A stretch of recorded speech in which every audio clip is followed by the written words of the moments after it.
Fajar itu bukan fajar biasa. Cahaya keemasannya seakan muncul dari balik tirai takdir yang ditarik oleh tangan-tangan malaikat. Madinah hening, namun keheningan itu terasa seperti ruang kosong sebelum terjadinya ledakan besar. Dari kejauhan, suara unta, derap kuda, denting besi, dan desah napas para prajurit terdengar seperti simfoni yang memainkan nada ajal dan kemenangan dalam satu tarikan napas. Di tepi kota, pasir bergulung pelan seolah menghindari barisan pasukan yang akan mengguncang sejarah. Para sahabat berdiri dengan pandangan terpaku ke arah utara, ke arah Khaybar, sebuah benteng yang selama bertahun-tahun membentengi kesombongan dan makar. Angin yang lewat menyentuh wajah mereka seperti memberi restu, seperti bisikan halus, hari ini kebenaran akan mengetuk pintu yang paling keras.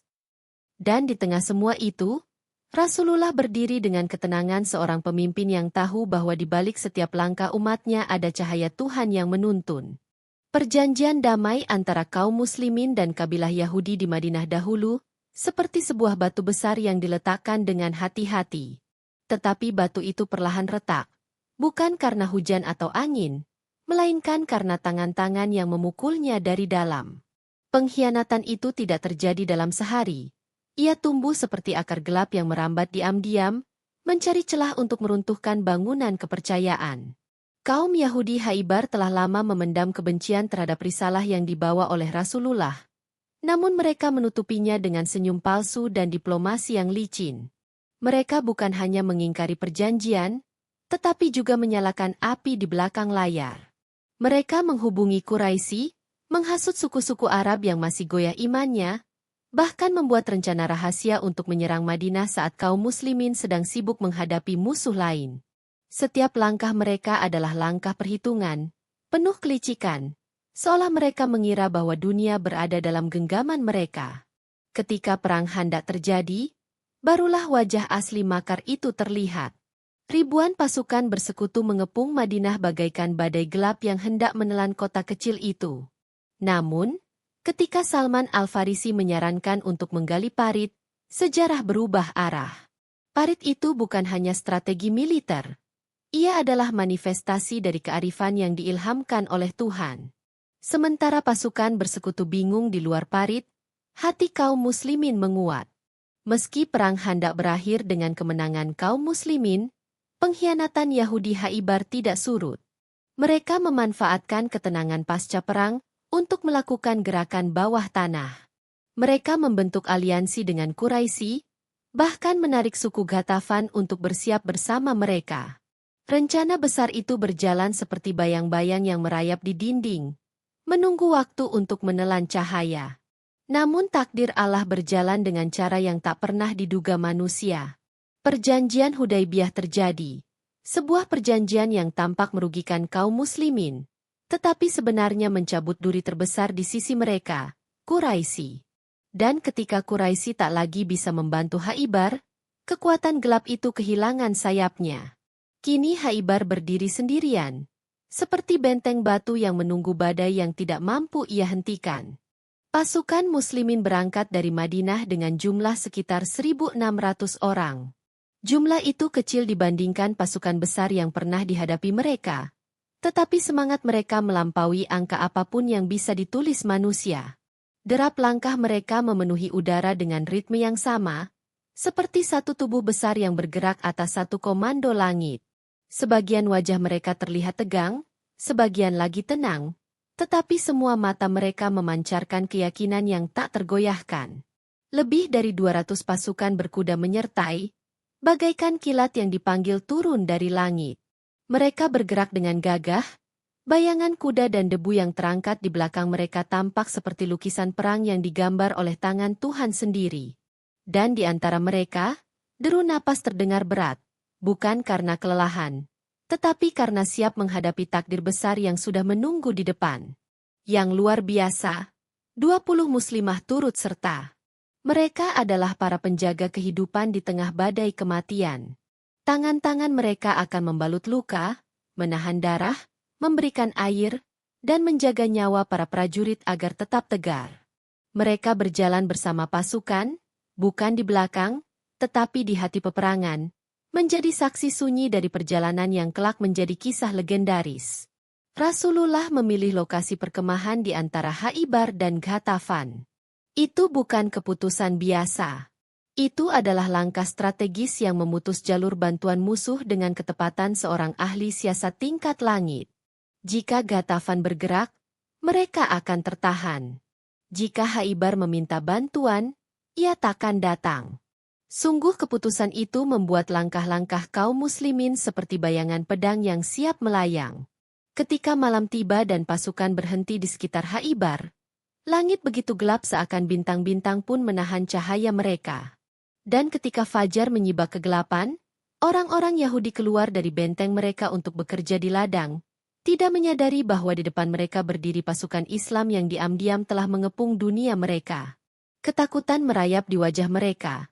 Ketakutan yang bukan hanya berasal dari musuh, tetapi dari takdir yang akhirnya tiba di depan pintu mereka. Khaybar bukan hanya satu benteng. Ia adalah kerajaan benteng, berlapis, bertingkat, dan masing-masing memiliki karakter yang berbeda. Tetapi di antara semuanya, Nathat adalah rajanya.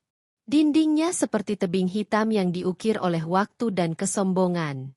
Tingginya membuat pasukan di bawah tampak seperti semut. Orang Yahudi merasa aman di sana. Mereka berpikir bahwa tidak ada pasukan di dunia yang cukup gila untuk menantang benteng semacam itu. Ketika mereka menolak tawaran damai Rasulullah, panah-panah melesat dari atas benteng seperti hujan batu yang datang dari langit gelap. Siang itu, sekitar 50 sahabat terluka. Dan meski kaum muslimin membalas, ketinggian Nathat memberi keunggulan bagi Yahudi. Panah yang ditembakkan dari bawah sering jatuh sebelum mencapai sasaran. Seorang sahabat memberi saran untuk memindahkan markas ke tempat yang lebih aman. Rasulullah mengizinkan. Pasukan bergerak ke wilayah Reci. Di sana mereka lebih terlindungi dari serangan mendadak. Sementara musuh di Nathat semakin percaya diri, sebuah kepercayaan diri yang kelak menjadi awal kehancuran mereka. Selama 2 hari Rasulullah sakit kepala dan tidak bisa memimpin langsung. Abu Bakar membawa Panji pada hari pertama, Umar pada hari kedua. Keduanya gagah dan tegas, tetapi Nathat tidak runtuh. Orang Yahudi semakin sombong, bahkan membuka pintu benteng untuk menyerang langsung. Namun semakin lama, semakin jelas bahwa kesombongan tidak akan bertahan selamanya. Lalu came the night. Malam ketika Rasulullah berkata sesuatu yang mengguncang dunia para sahabat. Besok, aku akan menyerahkan Panji ini kepada seseorang yang dicintai Allah dan Rasul-Nya. Perkataan itu membuat seluruh barisan pasukan seperti tersengat cahaya. Para sahabat tak tidur. Mereka menunggu esok seperti menunggu pintu langit terbuka. Pagi itu, matahari belum meninggi ketika Rasulullah berkata, "Di mana Ali?" Para sahabat berpaling. Nama yang selama ini mereka hormati dan kagumi kini dipanggil oleh Nabi. Tetapi Ali sedang sakit mata. Ia berjalan dengan bantuan, wajahnya menahan nyeri. Namun ketika matanya diusap Rasulullah, seketika itu juga cahaya kembali memenuhi pandangannya. Doa itu bukan hanya menyembuhkan penyakit. Ia seperti membuka pintu kekuatan yang selama ini tertidur dalam tubuh Ali. Tidak ada panas, tidak ada dingin yang mengganggunya lagi. Tubuhnya seakan dilindungi selimut cahaya yang tidak bisa ditembus oleh kelemahan manusia biasa. Rasulullah memakaikan baju zirah kepada Ali. Lalu ia mengikatkan pedang Zulfikar ke pinggangnya. Pedang itu, dengan bilah bercabang dan cahaya yang memantul hebat, tampak seperti bukan sekadar pedang. Ia seperti simbol keadilan langit yang dibawa turun ke bumi melalui tangan seorang manusia.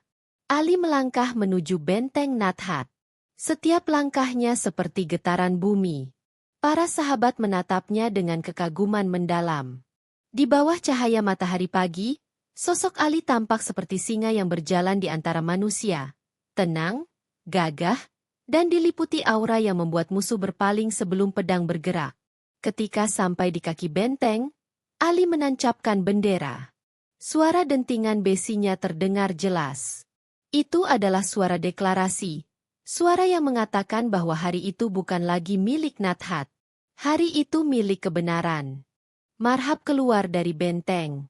Tubuhnya besar, lapis zirahnya tebal, dan sorot matanya penuh kesombongan. Ia menantang siapapun. Suaranya menggema seperti petir yang dipaksa keluar dari langit pada hari tanpa hujan. Orang Yahudi bersorak, berharap singa mereka akan merobek pasukan Islam. Namun Ali maju, dan dengan suaranya yang mantap ia berkata, "Aku adalah Haidar." Kata itu memecah udara. Marhab terdiam. Ia teringat mimpinya. Seekor singa, besar dan mengerikan, datang menerkamnya. Dan kini nama itu keluar dari mulut lawannya.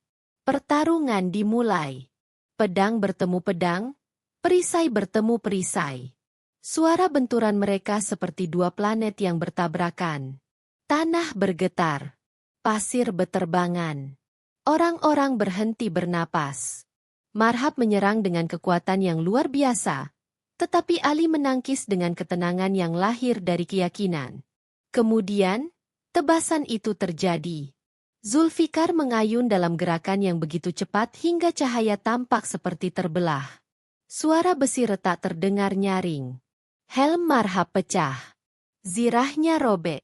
Dan tubuhnya jatuh menghantam tanah dengan dentuman yang membuat debu beterbangan seperti kabut.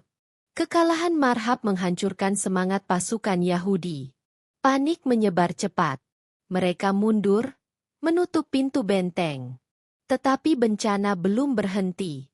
Dalam pertempuran berikutnya, perisai Ali terlepas. Ia melihat pintu baja benteng, raksasa besi seberat berpuluh-puluh manusia.